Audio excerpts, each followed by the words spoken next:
Okay, good afternoon, everybody. I'd like to welcome you all to the Mashreq Sustainability Dialogues Webinar.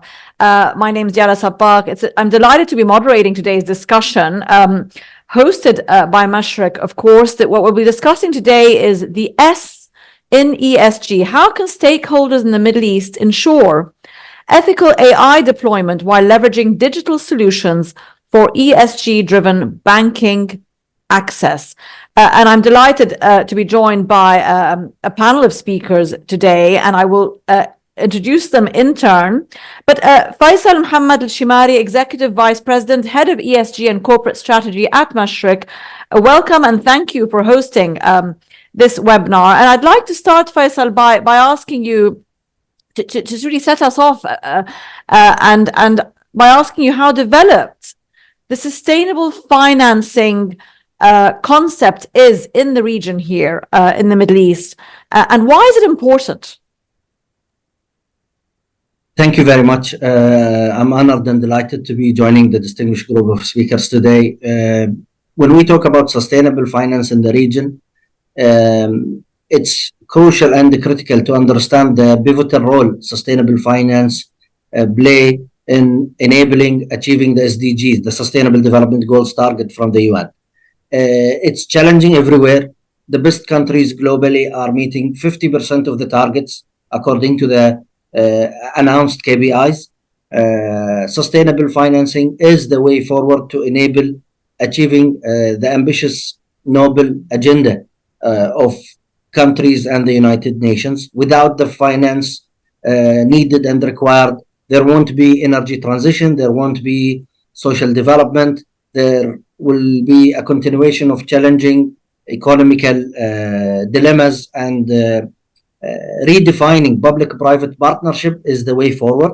And this is critical not only to address the S pillar, but also E, S, and G overall. At the end, food security, energy transition, access to water and education, etc., cannot happen without a sustainable finance. Thanks very much, Faisal. And just to follow up on that, I mean, you've told us, why it's important. You've touched on quite a few points there. But can you give me, on a score of 1 to 10, where does the region here in the Gulf and Middle East stand on that front compared to, for example, Europe, Asia, the US? How far are we on a global scale, if you like, in terms of progress? Without focusing on a specific jurisdiction, I would say some continents are focusing on E and overlooking S. So we see them focusing on energy security, focusing on energy transition and going green, etc., while neglecting other challenges like, for example, homeless people or medical services or social in general. While other countries are struggling to balance E and S combined.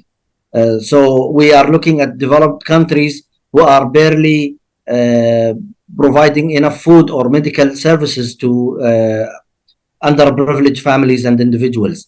And we are asking them to expedite their journey in energy transition. It's not one layer or one level that we need to address. It's a complex resolution. Every nation or every country will have their own priorities and their own list of sustainable development goals that they need to balance. When we look at sustainable finance in the UAE specifically, the UBF with a selective number of national banks announced during COP28 the 1 trillion dirham commitment on sustainable finance. Such number is a significant number, of course, to commit, but it's not enough. It's a cornerstone or a foundation for more initiative to come. And having the government and the central bank representing the government in that announcement, with the president of COP28 attending, flag that even the UAE, as a rich country where lots of subsidies are coming from the government, acknowledge and identify the necessity of having a strong, solid partnership with financial institution to move forward. We cannot rely only on government to keep subsidizing services or prioritizing ESG independently. we will not evolve and achieve the objectives that we are aiming at. Thanks very much, Faisal. The public-private partnership aspect is critical, isn't it, across many sectors and many initiatives. Andrea Prazakova, Senior VP at MasterCard Foundry and ESG EEMEA, welcome to the webinar and thanks for joining us today. I mean, just touching on a couple of the points that Faisal made there in terms of, why is sustainable financing important? But give us, a bit more of a sort of micro look at that, maybe examples in your experience. You've dealt a lot with retail and SME banking, etc. What is give us an advantage from your point of view of how, applying sustainable finance is important? First of all, thank you so much, Dayala, for having me, Faisal, Namir, and Morgan. It's great to be here with you. I would like to take a slightly different lens on it, right? Because we often talk about sustainable finance only from connection to environment. And I think sustainable finance should start to be measured as well in connection to the S, which is the topic of today, right? How, and I think Faisal mentioned it, and in many markets, it's very overlooked, right? There's a big run-up for E, but S is really, really standing behind. So I'm really looking forward to see much more sustainable finance in terms of how it supports the communities, right? So if you look at small businesses, if you look at fintechs, if you look even at private individuals, where the power is today with AI and sustainable finance is that you can actually give access to finance to people who didn't have the access before, because ultimately the financial institutions were only evaluating us based on some Excel spreadsheets where you have some static data, which for many SMEs is almost impossible to put together because, they don't have proper registration of cash flow. But with managing social data, satellite data, combining it with AI, you can actually much better as a financial institution assess their willingness and ability to pay back, right? Which is the two key factors which decide for a bank. So with that, I really think that the sustainable finance should be rephrased or repositioned is how many SMEs it helped grow. Right? How much more sustainable farming these SMEs did if it's farmers, right? How much, better they are in surplus management, how many more jobs they created. So I really would feel that there is a great, we are on a cusp of reinventing sustainable finance for banking with technologies, which will go away from these big corporate loans to much smaller entities. And we will have very different measures of how we will measure the impact of sustainable finance. As I mentioned, creating of new jobs, reskilling, giving children access to education. For example, if I repay my loan on time and I'm based in a rural market in Africa or in Pakistan or anywhere else, maybe today 30% of our kids don't have access to education. We know about 280 million children today don't have. But how can you connect it to the repayment of the SMEs that if I pay my loan on time, maybe there is a contribution to my children's school fees, right? So I think there is a great opportunity to combine the S with the E and break it down to much lower levels in terms of who I'm giving the loan to. And as a banker and as an ex-banker for 23 years before I joined MasterCard, I think it's a fantastic area to really ideate how to be creative and have much stronger impact.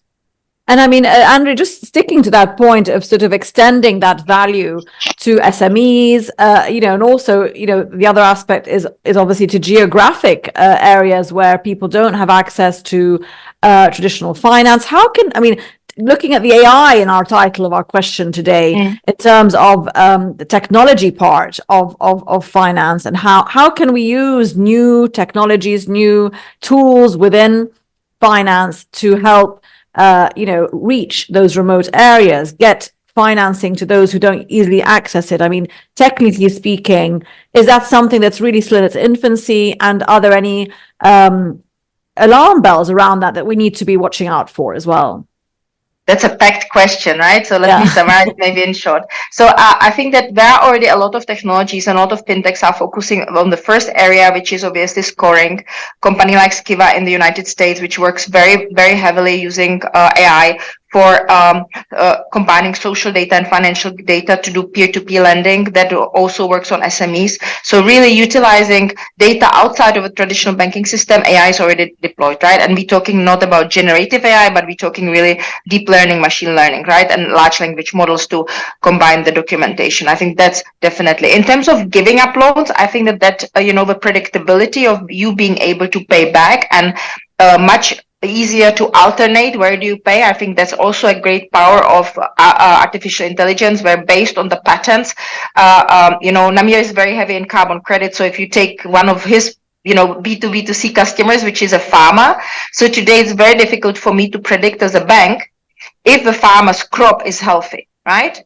If there will be rains which will disturb the crop, which potentially will, he will default on the loan. But ultimately today, using satellite imagery, I am very, in a great position to use the data and say, okay, the crops are healthy because I can go certain centimeters into a crop itself to say, did he use pesticides? How much water is there? Will this be happy? When with AI, I can see what is the demand and pricing and do predictability. And then with an app, send him to a place where actually maybe in the village next door, there is not enough demand, but 100 kilometers up north, there is enough demand and he can get better prices. And I can also measure that he might farm sustainably. So I can, with technology, that when he ticks off these boxes from satellite imagery, obviously for verification, validation, and using predictability, I can give him credit maybe on carbon credits, which he will only be ready to issue in 6 months, because I can combine all of this data. So there is a massive opportunity how you leverage the technology in this space, not only from scoring, but obviously predictability and combining it with AI, with spatial computing and satellite imagery. Yeah, great. And of course, that all plays into the risk factor, doesn't it, of the finance projects themselves. Thanks, Andrea. Sorry, I just want to add, you can combine it with the health data if you really, really stretch it far, right? If you say, if you connect his health data, which you can measure today to certain different monitors or a watch, if he's healthy, he will be obviously healthy to go to the farm and farm himself, right? So you can combine and incentivize people as well to live healthier, to get better interest and have access to finance. Thanks, Andrea, for that. Namir Khan, founder and CEO of Phils, I hope I'm not pronouncing that company name properly, which as I understand it is an ESG focused sort of fintech digital platform. Tell us a bit, Namir, about the main purpose of your sort of projects, if you like. And I believe you also signed an MOU recently with Mashreq. I'd like to hear about that. But as an example of how the platform that you're offering can lead us to obviously more sustainable finance, and in your case, I think it involves even carbon credits. Thank you for the lovely question, and pleasure to have you all over here. So I will first paint the picture in terms of what the market is currently like and where the market is going to be going. The first thing is that currently the carbon markets fills in partnership with the PwC. We just launched a report which focuses and highlights on the market growth itself and where we're going towards. So right now we're starting at $922 billion, out of which $2 billion comes in from the voluntary carbon markets at this point as we speak. And after this, what's going to be happening is that by 2030, the market is expected to grow from $2 billion for the voluntary carbon market to $100 billion. That is a 9.8x growth that we are basically expecting. And these are numbers by Morgan Stanley. Apart from that, what is going to be happening is by 2050, the market is expected to grow to almost $250 billion by 2050. This is what we're talking about, the voluntary carbon markets. Overall carbon markets are going to go up to $1.8 trillion by 2050 itself. So that, first of all, shows you the growth, right? That the market is going to be there.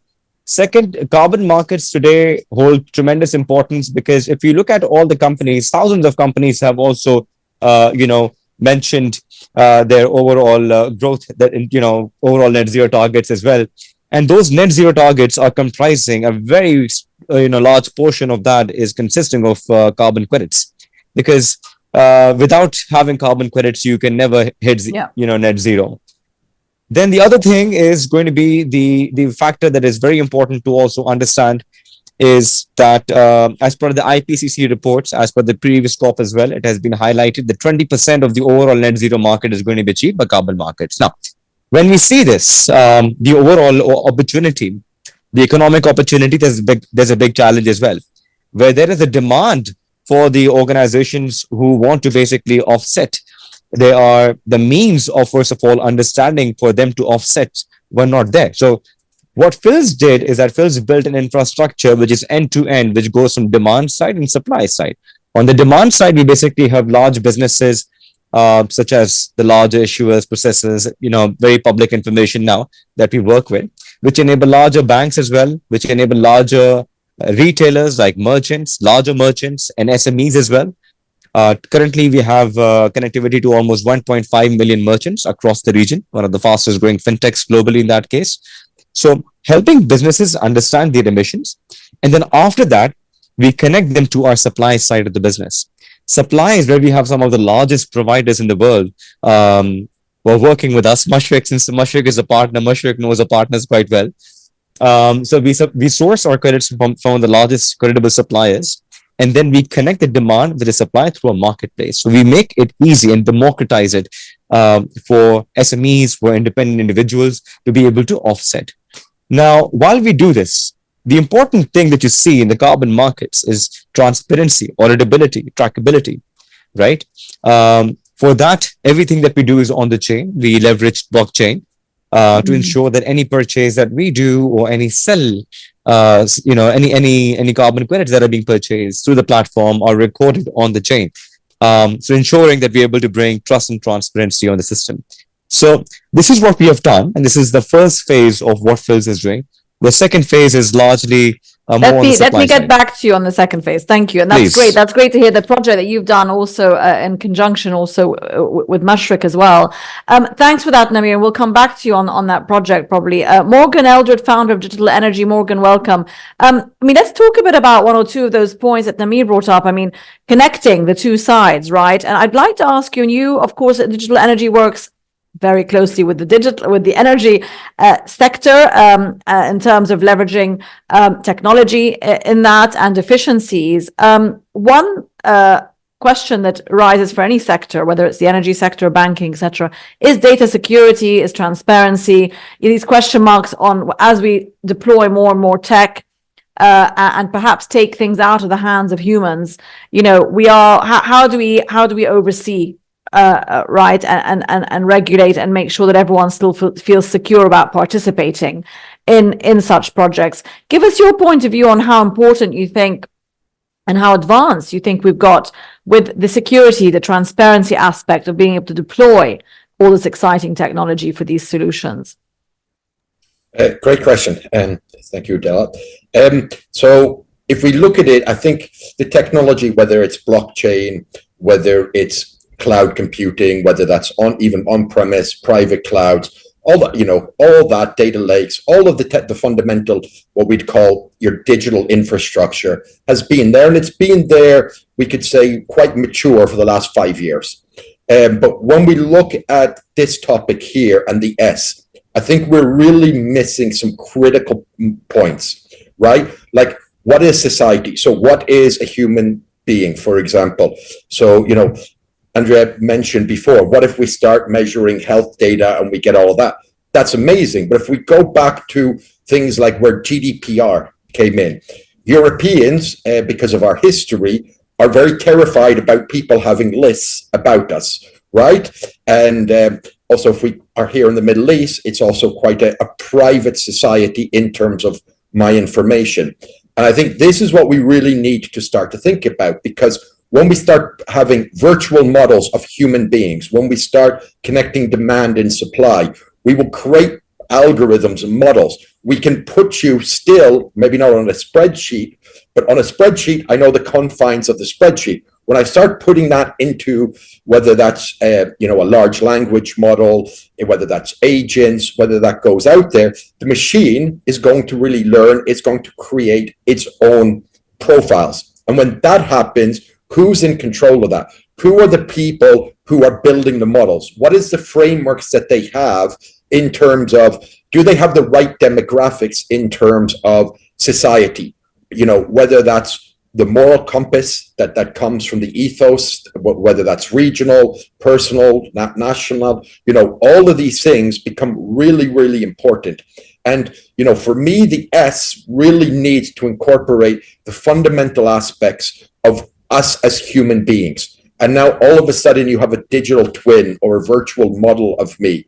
We need to really take into consideration, because, we always hear about the great advances of technology. Of course, I'm a founder of a tech company. I love that. But the thing that we need to understand is it's the anomalies. So who, because they don't fit the model or the AI's model, falls between the cracks? Are those the small businesses that need that funding, who are really doing something in their vision and their mission that when they wrote it down, the machine doesn't see, right? But they're really driving it. So how are we controlling that? If we look at the new EU regulations on the AI that are coming out, one of the key things that's been kind of missed has been, now, if anything is related to personal data and you are providing a service to that, you actually, that's optimized through AI, you actually need to report on that. And if you look at that, well, if all of a sudden my insurance company is connected to my bank, I'm getting details, special rebates that come in, well, wait a moment, that's an AI-driven service. So then when we talk about S and AI, we also need to talk about the G. How are we going to govern that? And that governance is not, we have this demographic in our board, we've got X committees. No, we really need to look at what is, the S. What is the demographic of the people? Who are our customers, our partners? Who are we? And how is that going to change in the digital world, right? Because the machines will make decisions. It will provide recommendations. And this, to me, is something we really need to look at. Not so much about the data security and privacy. Those are under level, but there's a macro trend here, which is, what is AI? What does it mean for a human? And for me, that is the impact we really need to look at. And I think you can't look at the S without the G, right? Because how are we going to govern it? And how do we make sure that those anomalies, because we're all human, we are all different. We don't just fit a model, we don't all just have a zodiac sign and that's it, you're here, or you hit one of these predictive index or Myers-Briggs models. No, we're individuals, and that's what we need to make sure is really taken care of. Okay, thanks, Morgan. And I mean, just to go back to you, Faisal, on the G part, but again, back to sort of, I suppose, the model of sustainable finance in general. I mean, you mentioned PPP, we need more public-private partnership, more bilateral sort of back and forth. How does a government decide on what are the best tools that are needed for this regulation, the best incentives for the private sector to get involved, the best way to hedge the private sector's risk and get everybody contributing to the same? What's the top three on your list that you would say we need to do this now in terms of collaboration? Well, I would start with mentioning what the government are doing. We have a UAE national strategy for AI 2031, and there was a previous strategy version, an earlier one, with other strategies of interconnectivity, such as blockchain, etc. There is the model risk management guideline and standard from the Central Bank UAE, where it had 3 pillars in it. One is around validation. The second is around monitoring. The third around model risk management, model data risk management framework, where data is a critical component. And if we look at the strategy that I mentioned earlier, there are 8 strategic objectives. In the financial institution, of course, we need to look at AI ethics, and we need to look at the regulatory requirement, etc. And of course, data play a key role.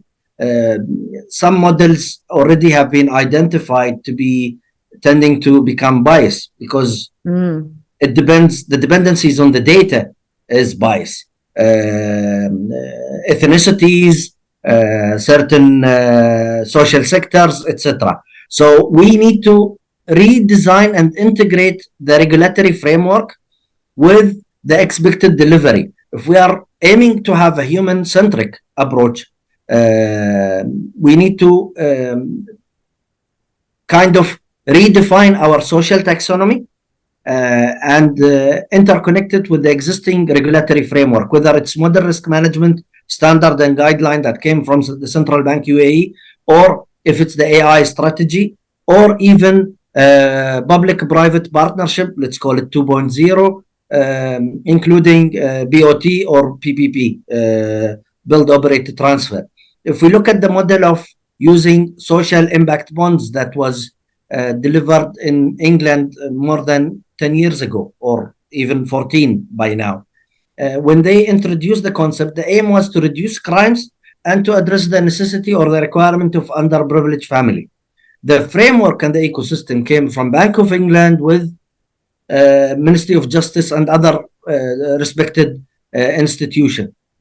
Similar approach can be done, whether we will use the Islamic framework or platform like Sadaqah and Zakah, where social financing was there, whether it's charity or an obligation on the community to address the underprivileged parties in it, to make sure that the well-being and the human-centric is addressed, is the way forward. Yeah, human-centric. I mean, that's the word that we hear so often, isn't it? When we're having AI, conversations about AI, we have to always maintain that human-centric approach.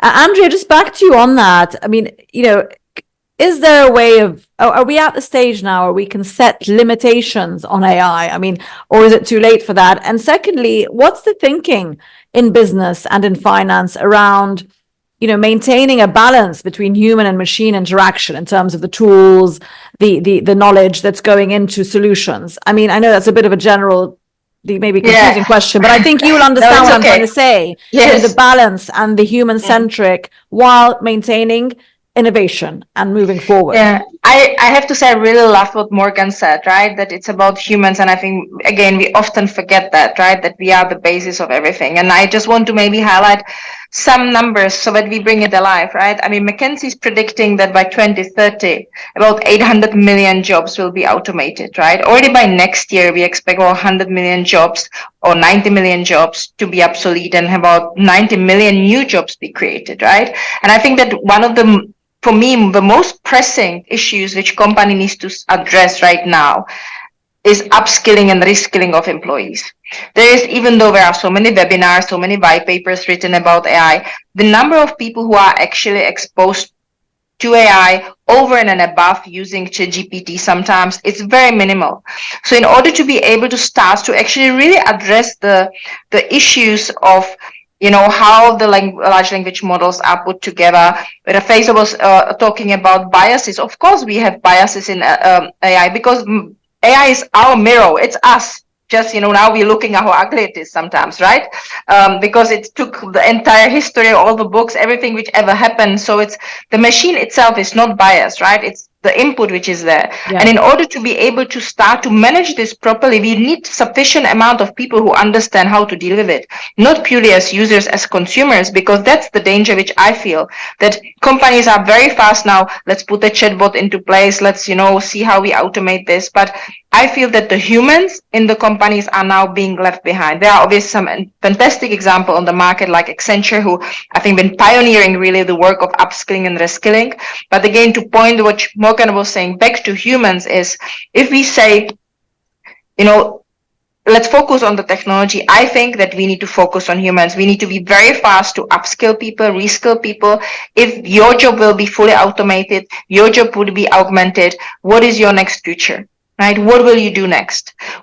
How can you train people into new jobs which will do the governance around AI and understand it properly and be able to help us, I wouldn't say rewrite history, but help us to avoid some of the biases which are inside. So for me, at center right now for companies, and I know we're running out of time, is that, you know, reskill and upskill employees. I think that should be the first investment, because the human will be able to help you then to decide the right strategy and to help to build the right system and work with the technology in an appropriate manner. Otherwise, there will be only small number of people who are able to do it, and we will be risking out a lot of things with the technology, whatever it is, you know, in the different layers of artificial intelligence. Okay, thanks, Andrea. No, we have another 10 minutes actually. We're good for now, I think. Yeah, okay. That's okay, because we did Scott going a little bit late. Namir, just on that point of employability, okay, and skilling, upskilling, as Andrea said, of what we have already in terms of talent. But, you know, in the digital fintech banking industry in which you operate, I mean, how much employment is that creating or taking away, and how much of a challenge is it to get the right people to work in a company like Phil's? So I think it's, I'll be very fair to you. The challenge has been, felt by the fintech companies in general for a longer period of time. We have always struggled with not talent, good talent, right? So talent has always been a concern. Now, as the market has matured in the region, you have started finding good talent because the talent has experience with different organizations that they've worked with. However, moving forward, while for Phil's, because the thing that you need with Phil's is, you know, if anyone is looking to work with Phil's as well, the first question we ask is more focused around the lines of values and passion, right? So you may have learned skills as as a fintech individual, but we cannot teach you skills that is pertaining to social or understanding the values of what this world requires today. So one of the I would say additional filtration process that we have when we are recruiting people, or since we are currently recruiting and we are having these heavy conversations, is more towards, do you really understand environment? Do you really understand the problem that the world is facing? In fact, what we do is that we send out reports to some of these potential candidates just as a point of impact as well, that maybe they read something and they have that research conducted and then they have the conversation with us. So we have been struggling with good talent, I would say that. However, we have not been struggling when it comes to talent, when it comes to science. Because for science, we are directly, for example, recruiting individuals who have, masters in science or masters in environmental sciences, right? So that makes a life easier in that sense. However, when they're onboarded with us, then they get introduced to the world of technology, right? And how we are basically operating on it. However, I would certainly like to say that, what Andrea was also mentioning as well earlier, of reskilling and ensuring that not just corporates, but larger educational institutes also start, because you will only be able to make life easier and relevant for the upcoming graduates if you're able to teach them sustainability at the grassroots level, which is extremely critical. Because if you don't teach them, but today's generation has the I would say appetite to learn more on what's happening. I'm sure many of you would have children who are more concerned about the environment. So yeah, and I mean, there's certainly, yes. Just to interrupt you there, typically, but there are certainly many more courses, certainly at the tertiary level, in terms of sustainability, and we see that obviously taking. Sorry, Namir, because we're just running short on time. I just want to get back to Morgan on. Just give us, Morgan, if you can give us a bit of, because your company operates across different regions, and I wanted to get your perspective on how this region compares to, let's say, Europe. And Faisal talked about taxonomy at the top of the hour in terms of being very important. That's still in progress. Of course, in places like Europe, that's much more advanced from a sustainable environmental point of view.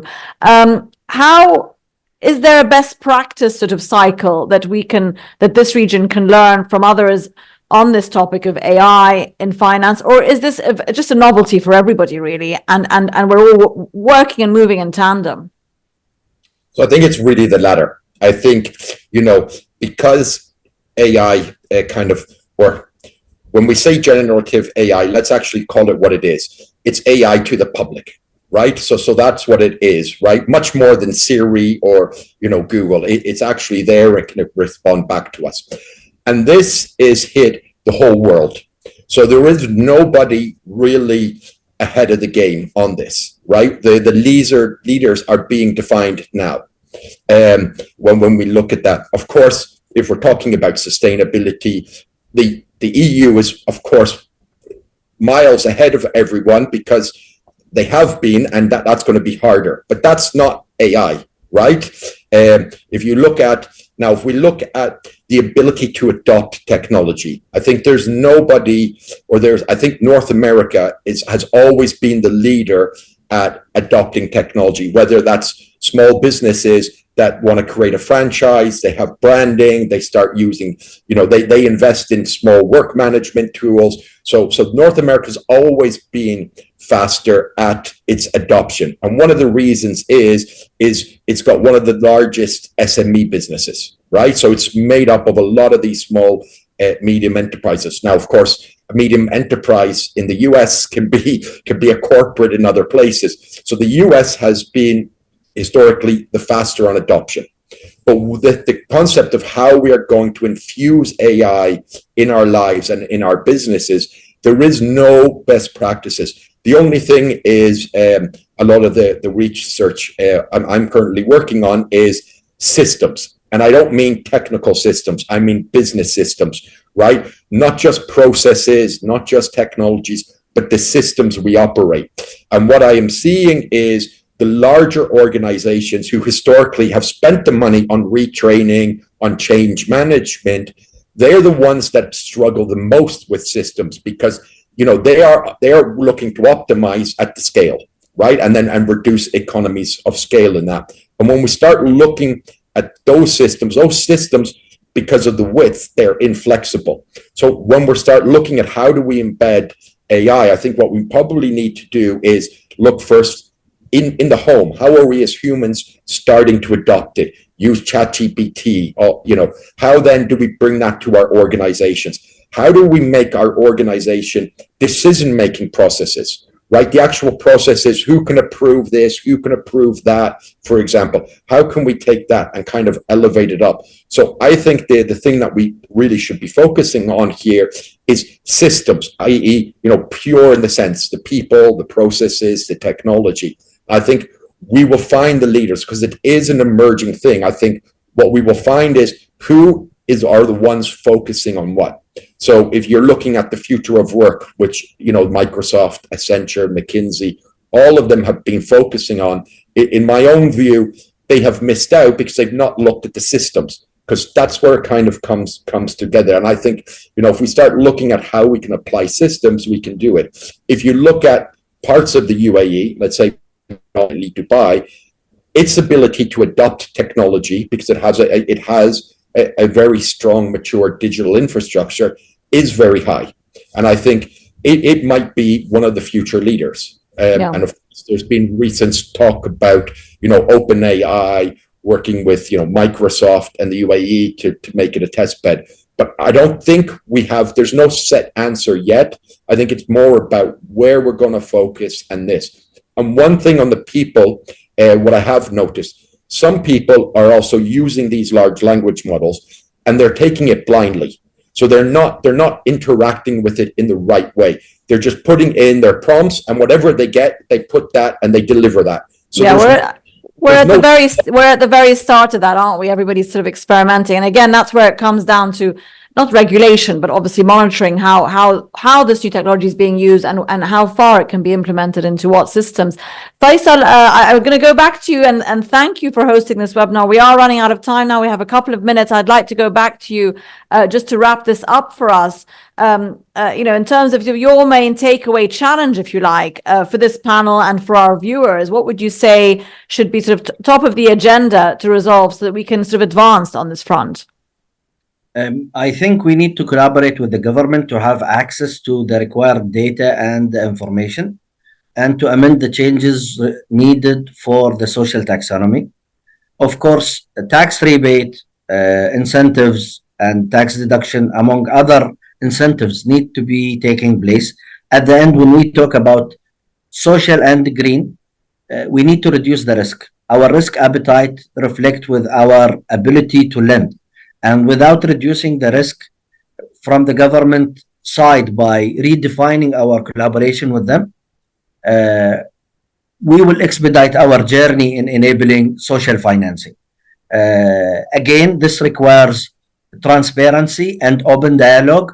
It's not just reducing the tax or giving a tax rebate or incentives to financial institutions to reflect our commitment on addressing critical subjects like the Sustainable Development Goals or social financing, etc. No, but at the end, we are financial institutions. We need to reduce our risks to be able to provide the highly needed sustainable finance that will address our social priorities. Faisal Al-Shimari, thank you so much from Mashreq for hosting this webinar. Thank you to Andrea and to Morgan and Namir for joining us today. Thank you so much, everybody, and for your time.